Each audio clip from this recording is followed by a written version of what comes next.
촬영했거든요. 이 필름이 언젠가는 이 자료 화면으로 쓰일 것 같아요. 아주 뭐 텔레비에 나오듯이 목을 해가지고 한 20년 후에 자료 화면으로 쓰이지 않을까 하는 생각합니다. 자, 오늘은 가정주의를 저희들이 지키는 주일입니다. 어제는 신문에 보니까 독일의 아주 유명한 여자 테니스 선수였던 슈테프 그라프가 잠시 독일을 방문해갖고 인터뷰한 기사가 실렸어요. 여러분 아시는 분들은 잘 아시겠습니다만 1988년에 이 사람이 윈블던 우승한 이후로 같은 22개의 그랜드 슬럼을 했던 전설적인 독일의 여자 테니스 선수입니다. 잊혀지지 않는 게 13살인가 14살 때 미국에 가서 독일에서는 그때 테니스 선수가 별로 없었거든요. 미국에 가서 해서 1위0으로 졌어요. 그러니까 그때 그 랭킹 1위였던 앵스톰이라는 그 선수가 뭐라고 해야 되냐면 슈테피 그라프 같은 선수는 미국에 수백 명이 있다고 했어요. 그리고 7년 후인가 슈테피가 우승한 다음에 미국에 가서 그 선수를 6대0 스트레이트로 2대0으로 이겨버렸어요. 그래서 전설적인 그런 사람인데 앤드레 에그시하고 이제 결혼해서 미국에서 살고 있습니다. 한 10살, 한 애들 둘 데리고 사는데, 이번에 이제 사업차, 잠시 독일에 갔다 인터뷰를 했는데, 뭐 여러 가지 인터뷰한 기사 중에서 이제 마지막으로 기자가 그런 질문을 물었어요. 언젠가 다시 독일에 와서 살 계획을 없느냐? 그러니까 그 슈타트라스가 뭐냐면, 우리 아이, 물론 애들도 독일에 와서 다 재밌게 살고 할머니, 할아버지가 여기 계시니까. 하지만 우리 애들은 독일에서 살고 있고 학교를 다니고 있고 모든 프로젝트들이 미국에 있기 때문에 우리 집은 라스베가스다 이거예요. 그래서 이 슈테프 그라프가 그 선수 생활도 열심히 했지만 가정을 참 열심히 지키는 사람입니다. 절대 애들이 다른 사람에 의해서 노출이 되거나 뭐 이런 것들을 잘 조심하면서 정말 잘 키워서 아주 모범적인 가정입니다. 이런 걸 보면서 야, 참 가정이 소중하다. 사실은 항상 고향에는 오고 싶은 거예요. 그런데도 불구하고 우리 집은 라스베가스라는 거예요. 우리 애들을 키우고 있는 그 라스베가스가 중요하다는 거죠. 그만큼 가정이 중요합니다. 서양 속담에도 그런 말씀이 있습니다. 깨어진 둥우리에는 성한 알이 별로 없다. 가정이 깨어지면 그거는 성한 알이 별로 없다는 거예요. 그만큼 가정이 중요합니다. 오늘날 사회에서 많이 불안 요소가 있지만 사회학자들의 말을 빌리지 않더라도 그 많은 사회 불안 요소와 여러 가지 요소들이 가정이 깨어져 나감으로부터 시작된 것은 아주 주지의 사실입니다. 그래서 이렇게 좋은 가정들이 자꾸 이런저런 사회적인 역량과 모습으로 깨어져 나가고 불안해진 것을 보면서 정말 가정이 중요하다는 생각을 많이 합니다. 그래서 오늘 이 가정주의를 하면서 우리가 자라는 가정, 우리가 앞으로 이루어가고 또는 지금부터 이루어야 하는 그런 가정, 이것이 얼마나 소중하고 어떻게 이루어야 되는지 같이 한번 나누는 그런 시간을 가졌으면 좋겠습니다. 우선 가정에서 부모와 자식의 관계라고 하는 것은 아주 가장 기본적인 관계입니다.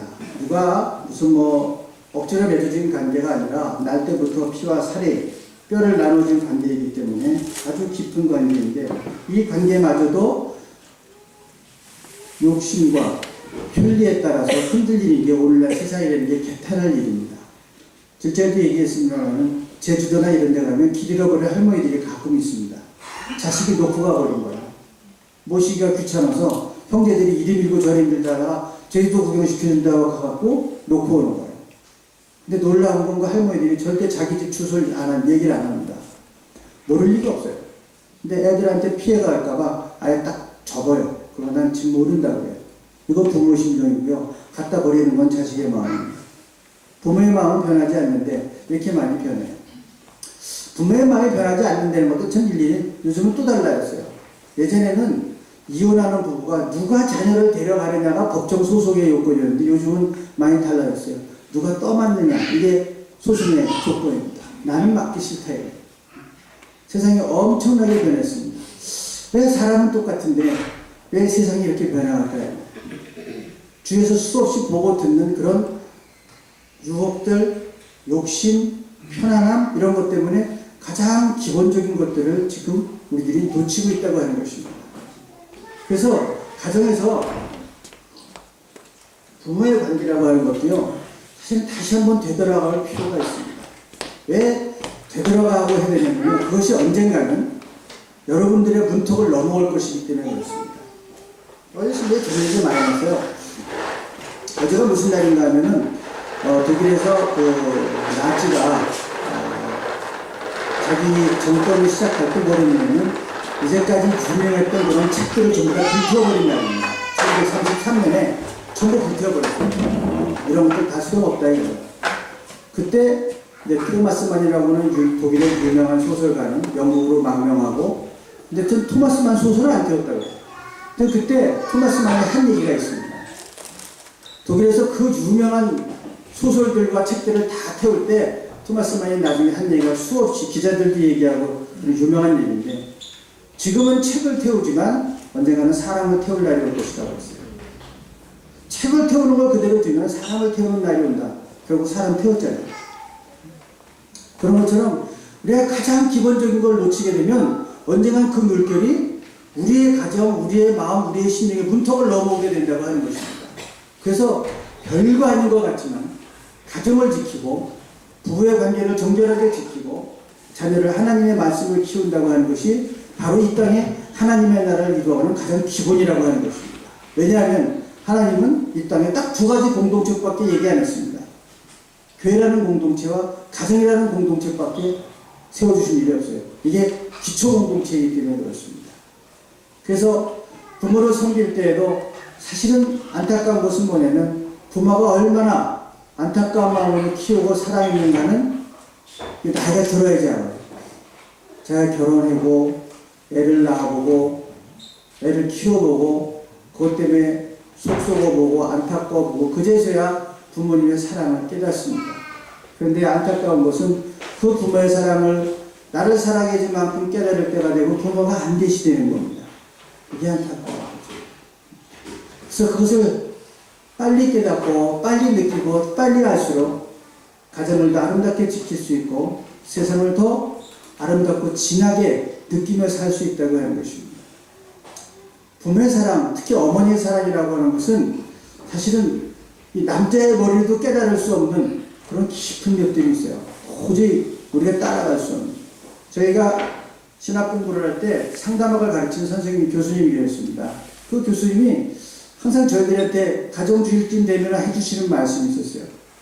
그분이 6.25가 나기 전에 공산당이 들어왔을 때 혼자 남쪽으로 왔어요. 그래서 금세 어머님하고 이제 가족이 따라 나올 줄 알았는데 어머님은 이제 아들, 딸, 아버지가 안 계셔서 그렇게 키웠는데 우선 아들을 심상치가 않으니까 남쪽으로 내려보는 거예요. 남쪽으로 와서 있다가 보니까 내려오지 못하시는 거예요. 근데 어머님은 너무 보고 싶고 결국 이 사람이 목숨을 걸고 이 38선을 넘었어요. 뭐 그때만 해도 뭐 숨어서 가면 갈 수 있었나. 그래서 한 2년인가 지나서 38선을 넘어갔는데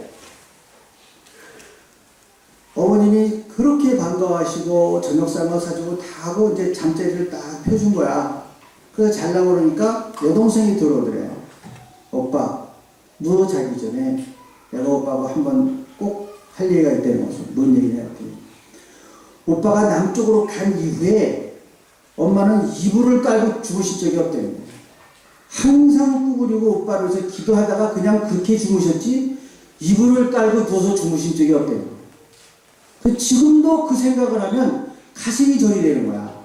난 그 얘기를 들으면서 지금도 그 어머니의 사랑이 다 못 깨달았다고 생각해요. 지금도 다 나는 어머니의 사랑을 깨닫을 수가 없구나. 그 사랑이라는 것이 여러분 누구도 없어 나는 그런 사랑을 받지 않았다고 얘기할 수 있는 사람은 없습니다. 우리가 모르고 있는 것뿐이지 모두 다 그런 어머니의 심정들을 여러분들이 받고 사랑을 받고 살아온 거예요. 그걸 그새 여기까지 온 거예요. 근데 이제는 내가 컸다고 생각하고 머리가 컸다고 생각하고 내가 그래도 이제 어머니보다 엄마는 90대 사람이고 이러고 살지만 그 사랑의 손을 우리는 벗어날 수가 없습니다. 이 사랑을 깨닫는 사람들이 그렇게 사랑할 수 있는 거예요. 그래서 가정이 소중한 겁니다.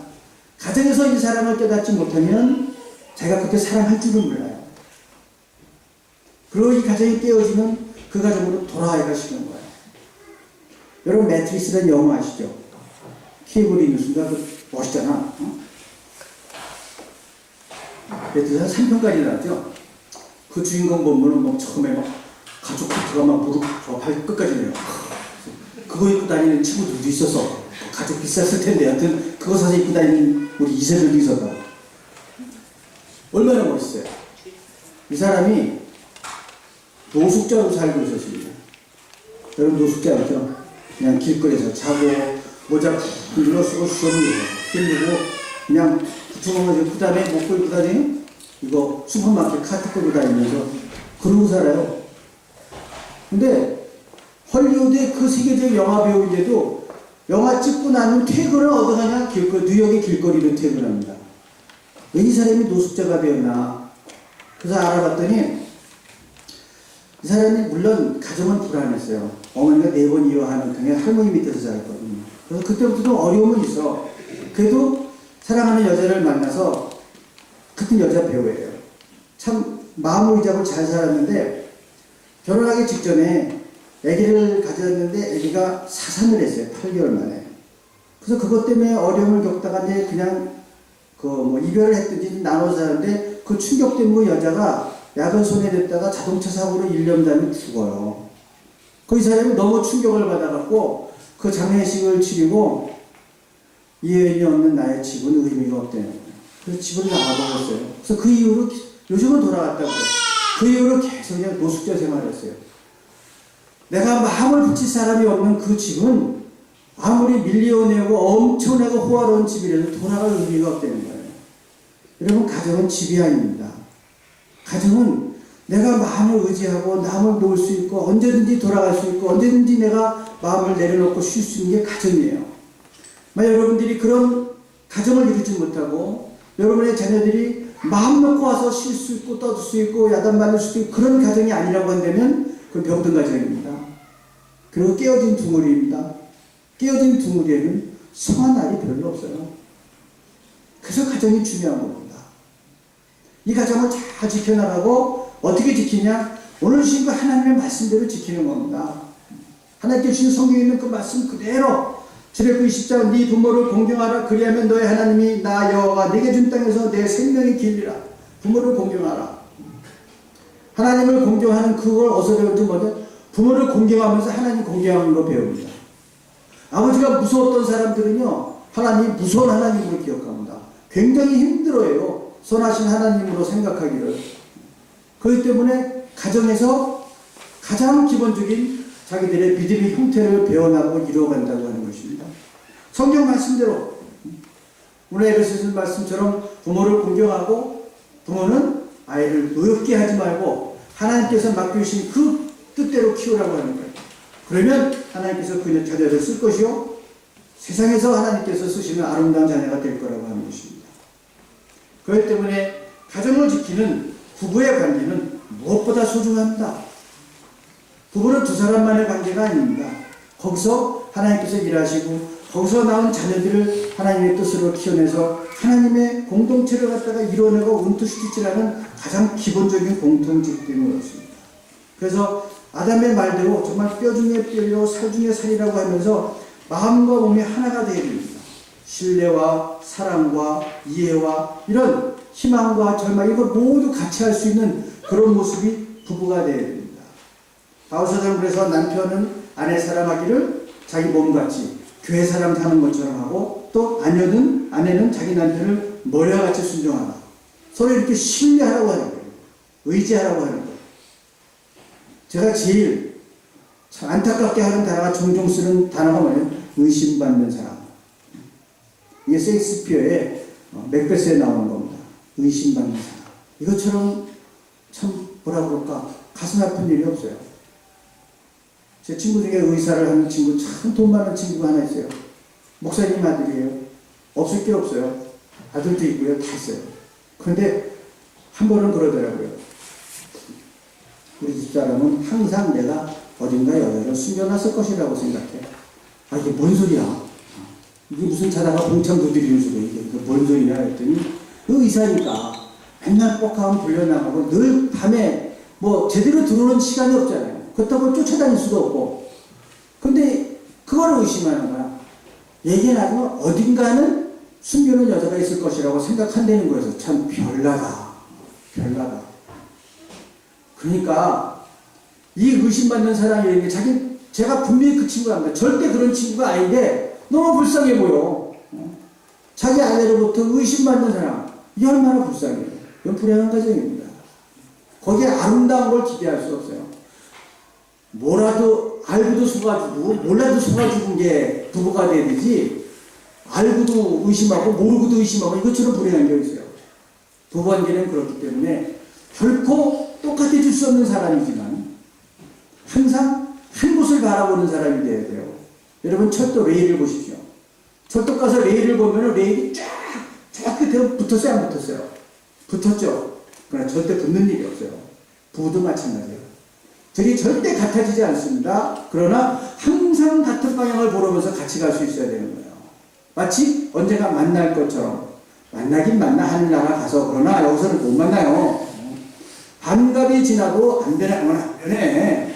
이걸 변할 거라고 생각하고 기대하는 사람은 실망해요. 가정사역이 별거 아니에요. 착각하지 말아야 게 가정사역이에요. 포기할 거 포기하고, 그리고 여기 있는 것을 가장 아름답게 누릴 수 있도록 하라 이거예요. 왜 아름다운 것이 많은데 그거 하나 안 된다고 싸우고 치고받고 하냐고요. 하나님께서 얼마나 아름다운 걸 많이 가정에 부어주셨는데. 그렇기 때문에 이 가정에서 여러분들이 나에게 주신 귀한 배우자, 나에게 주신 귀한 자녀들, 그것을 하나님의 말씀으로 잘 섬기고 키우고 어린아이와 같이 서로 신뢰하고 서로 의지할 때 참된 가정, 복된 가정을 이룰 수 있다고 하는 것입니다. 사람이 부족하기 때문에 실수를 할 수 있고요. 허물도 얼마든지 보일 수 있을 것입니다. 제가 잊혀지지 않는 게, 한 번은 우리 동료 목사님이 같이 이렇게 가정사역하다가 잠깐 얘기를 한 적이 있는데, 그 사모님이 거의 코미디언 수준이에요. 그래서 무슨 얘기냐면, 부부라는 게 처음엔 다 아름다워 보이고, 뭐 왕자하고 공주 같지만은 결혼하면 이불 밑에서 방구 꽁꽁 껴대고, 발에는 부점 입고, 너무 리얼하더라고. 그래서 이거 좀 심하다. 사실 그럴 수 있지만 이게 사실은 현실적인 우리들의 관계거든요. 그러나 그럼에도 불구하고 그거 외에 아름다운 것이 95%예요. 그리고 한 4, 5%참 불편하고 안 좋은 것들이 있죠. 그것 때문에 애쓰지 말라고 하는 것입니다. 더 아름답고 더 귀한 것들이 많으니까 그것들을 잘 감사하고 키워나가고 아름답게 세워나가라고 하는 것입니다. 오늘날 가정의 파탄이 참 심각한 주제입니다. 교회도 예외가 아닙니다. 한국에 있는 목사님들 얘기 들어보면요, 신혼여행 가서 한 달도 안 돼서 교회 안에서 얘기해요. 한 달도 안 돼서 그런 일도 있대요. 그래서 참 이게 왜 그럴까? 세상이 너무 이런 많은 매스메디어라든가 이런 걸 통해서 너무 어지러워졌어요. 근데 아무리 세상이 어지럽고 변해도 변치 않는 게 있습니다. 하나님이 세워주신 가정의 원리는 변하지 않습니다. 절대 변하지 않습니다. 그것대로 지키면 거기에 복이 있고 거기에 하늘나라의 복이 있습니다. 이걸 놓치고 자꾸 드라마에서 보는 거 자꾸 꿈꾸고 자꾸 이런 거 안 된다고 불평하면 지옥이 따로 없어요. 가정이 지옥되는 것입니다. 그 가정을 지키고 하나님의 말씀으로 가정을 이루어나가고 하나님의 말씀으로 자녀를 양육하고 하나님의 말씀으로 자기가 주신 그 가정을 하나님의 나라 천국으로 이뤄가는 것이 우리들의 사명입니다.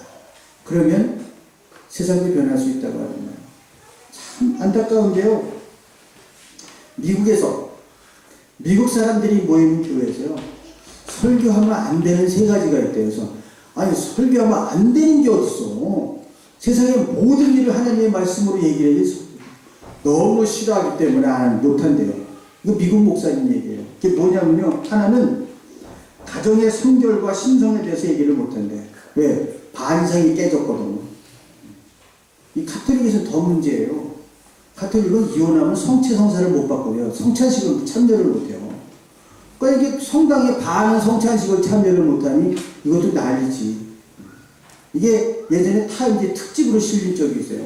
그래서 어떤 신부가, 개혁적인 신부가 그 이혼한 부부들을 위해서 따로 성찬식이 아니라 성찬식처럼 하는 그런 예식을 하면서 그 사람들이 용기를 불어주고 그래서 그게 타임즈에 났으니까 얼마나 어지럽습니까? 두 번째는 뭐냐면요, 천국에 대해서 설교를 못한데 내세에 대해서 얘기를 하지 못한다는 거예요. 미국 교회에 있는 목사님들이 그런 황당한 얘기가 알지도 못하는 얘기 한다고 그러기 때문에 내세를 갖다가 생각 안 하고 산다는 거야. 그래서 그거 설교 못하고, 세 번째는 성적 타락에 대해서 얘기를 못한대요. 물나는 그런 성문화 때문에 이건 뭐 그 얘기하면은 거의 95% 전부 다 베트로펜 되거든. 그래서 얘기를 못한다는 거예요. 이 세 가지를 설교를 못한대. 그래서 야, 그러니까 그 세 가지 설교해야지 죽으나 사나 그런 생각을 했더라고요. 왜? 성경에 하나님께서 지키라고 주신 것이거든요. 하나님께서 말씀을 드려주신 거예요. 이게 시대가 변한다고 변할 수 있는 게 아니잖아요. 여러분 성경 말씀이 앞으로 22시기가 되면은 몇 가지 고쳐야 되겠다. 이혼에 관한 문제도 한 번은 된다고 고치든지 두 번은 안 되고 고치든지 해야 되겠다. 그게 됩니까? 안 되잖아요. 마찬가지로 다른 것들도 절대로 변해서는 안 될 말씀이에요. 다만 우리가 지금 심하게 왜곡되고 변화된 것이지 진리가 변한 게 아니고요. 하나님의 말씀이 변할 수 있는 게 아닙니다. 우리가 못하고 있으니까 내가 죄인이라고 얘기해야지 성경 말씀이 구닥다리라고 그러면 얘기가 안 되죠. 분명히 아셔야 돼요. 세상은 분명히 변했고 이혼해서 사는 사람도 있고 여러 가지 죄 짓고 사는 일이 많아요. 그러면 참 우리가 많이 죄 짓는 세상에 사는구나, 우리가 죄인이구나 하고 회개하고 어떤 모습이라든지 다시 한번 회복하려고 노력하는 것이 중요한 것이지, 성경에 있는 말씀이 구닥다리라고 그러면 말이 안 되는 거예요. 진리가 어떻게 그렇게 상황에 따라 변할 수가 있습니까? 그러니까 언제든지 이 말씀을 붙드세요. 내가 못하더라도 그 말씀을 붙들고 그 말씀을 돌아가려고 애쓰는 거예요. 실수할 수 있어요. 타락할 수 있어요. 넘어질 수 있어요. 이혼도 하고 다 해요. 하지만 다시 돌아갈 수 있도록 바라보는 게 성경 말씀이에요. 가정을 세우는 원리는 성경의 말씀입니다. 그때 저희들의 상담학 교수님이 저들에게 딱 첫 시간 들어오면 꼭 이 얘기를 하세요. 그때 이 성경책이 빨간색이었거든. 갖고서 그래. 야, 너희들 성경 읽냐? 그래서 신학대 교수님이 신학생한테 그걸 물어보니까 참 황당하지 않아서 뭔 소리 하려고 그러시나? 대답을 안 해. 이게 뭐냐면 1 더하기 2는 4시제 이런 거 물어보는 거거든. 그럼 학생들이 1 더하기 2는 뭐냐고 대답 안 하잖아요. 이게 무슨 꼼수가 있나. 학생들한테, 신학생들한테 너도 성경이 있냐? 그러니까 대답을 안 했더니 이 교수님이 나는 성경을 못 읽겠다. 애들이 쇼크 먹는 거야. 이게 뭔 소리야. 이 강의 잘못 들어놨다. 너무 진보적이다, 교수님. 근데 그런 생각을 하는데 성경을 읽어보니까 내가 할 수 있는 게 별로 없다는 거예요. 그럼 가만히 생각하니까 성경에 있는 말씀을 하나님이 주신 의미대로 가능하지 말라 하다. 가능한 일은 없는데 예수님이 여자를 보고 음욕을 푸는 자마다 가능한 자다. 그러니까 무슨 가능한 놈이냐. 그러니까 이 교수님이 자기는 너무 힘들어서 무겁다는 거예요. 이게. 난 지킬 수 있는 일이 없어. 성경을 보기가 두렵다는 거예요. 그리고 이제 말씀을 시작하는 거예요. 상담할 시간을. 왜냐면 누구든지 잣대를 들이대면 거기에 만족할 수는 하나도 없어요. 상담학도 마찬가지입니다. 누구든지 이렇게 타락하면 타락할 수밖에 없는 이유가 있어요. 그 사람 마음으로 내려가서 들어가니 그 얘기를 그렇게 시작하시는 거예요. 그런 것처럼 성경에 있는 말씀을 그대로 지킬 수 있는 사람은 아무도 없어요. 그렇기 때문에 그 말씀을 표대로 삼고 끊임없이 그 표대를 향해 달려가는 것이지 이것을 완벽하게 살 수 있다고 사람은 없는 거예요. 가정을 세우고 가정을 여러분이 유지하다가 실패할 수도 있고요. 자녀를 키우다 실패할 수도 있고 얼마든지 실패할 수 있고 할 수 있어요. 그러나 다시 돌아갈 때 그 마시스의 기준이 뭐냐? 구름틀 나기는 바로 성경의 말씀이라는 거예요. 이 말씀을 가지고 너희들이 가정을 세우면 그 가정에서 내가 준 복을 맛볼 수 있을 것이며 하나님의 나라를 맛볼 수 있을 것이며 세상을 아름답게 변화시킬 수 있을 거라고 하는 것입니다. 오늘은 가정주일입니다. 하나님 주신 귀한 가정들, 여러분들이 하나님의 말씀으로 잘 섬기고 이루어 나가서 하나님 주신 하나님의 나라의 복을 맛보고 세상에 귀한 영향으로 미친 여러분 되시기를 주님의 이름으로 간절히 축원합니다. 기도하시겠습니다. 사랑이 많으신 주님 감사합니다. 험악하고 죄악된 세상 속에서도